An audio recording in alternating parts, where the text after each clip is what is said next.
I'm Lucine. So I'm going to explain to you a bit more about what is the embodiment coaching work that I do with people, what's actually happening.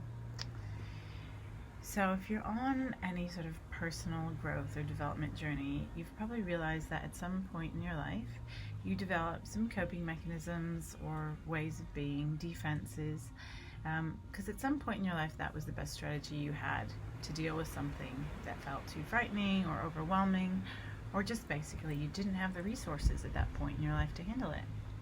And as you begin this journey of self-discovery and you start moving towards ways of being that you're wanting, those old coping mechanisms start to become your obstacles, the things that are holding you back from becoming what it is that you're wanting.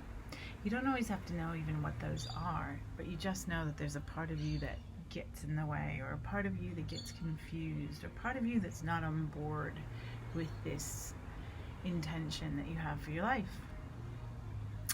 And the mind is going to resist letting go of those defense mechanisms because it doesn't necessarily know that you have the tools to dismantle them.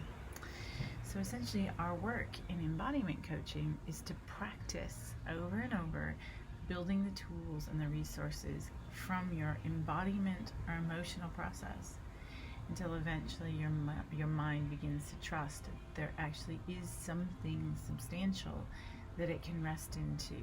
Like there's something else that's holding you so that your mind can start to let go. So practicing these tools or these resources of moving energy, emotion, and sensation through the body, we start to develop the trust that we can hold ourselves even in moments of intensity and move through. And each time that we do that, each repetition that we move through, we build the case. We build that neural pathway that says, in fact, we can actually do this again. It's like we begin to collect these parts of ourselves that we've shut off from because we felt like they weren't good enough, they were wrong, they were unwanted, and we start to bring all of us to extend the reach of our love, our self-acceptance to all of us. So an invitation for you is to continue inviting all of yourself on your journey towards what it is that you're wanting, where it is that you feel like you're going in your life. The resource that you're going to use in this practice is simply awareness. So continue to practice the awareness of when you meet those places that are scared, that are defended.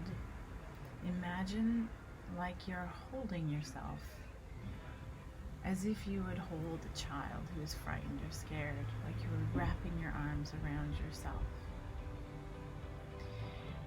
In this practice, we're practicing trust in not knowing, which is a new way of being that we never learned. As we allow old structures to fall away, we have to witness ourselves. How do you hold yourself in this place of not knowing how or when your resurrection will occur? So these are just some examples of the resources and tools that we develop in our embodiment practice. I invite you to practice them on your own and to come join us, whether it's a class, a one-on-one session, or in my next committed group. I would love to see you there.